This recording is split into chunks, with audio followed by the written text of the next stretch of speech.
ఆస్వాదన చేయగలుగుతాం. భాగవతం వినడము, వ్రతాలు, కథలు, పూజలు, పునస్కారాలు ఉంటాయి. దేవతలకు ఉంటాయా? ఉండవు కదా! దేవతలు కేవలము సుఖాలు ఎవరైతే పుణ్యాలు ఎక్కువ ఉన్నాయో వాళ్ళు సుఖాలు అనుభవించడం కోసము అక్కడ ఉంటారు తప్పితే అక్కడ ఏదో పూజలు, పునస్కారాలు, ఉపన్యాసాలు లేకపోతే పురాణ పఠనాలు ఇట్లా ఏమి ఉండవు.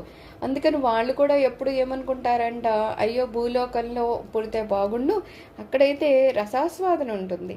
ఎప్పుడు పురాణం చదివితే ఆ భగవంతుని అలంకారం గురించి కానీ ఆయన లీలల గురించి కానీ ఎప్పుడైనా వర్ణనలు వస్తూ ఉంటే అది మనము ఆ రసాన్ని ఆస్వాదిస్తాం అనమాట.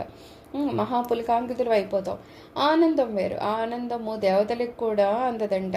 మనకి ఒకసారి ఏం చెప్తారంటే భాగవతం చెప్పేటప్పుడు దేవతలు కూడా వచ్చి అంటారట, మేము మీకు అమృతాన్ని ఇస్తాము, ఈ రసాన్ని మాకు ఇవ్వండి అని.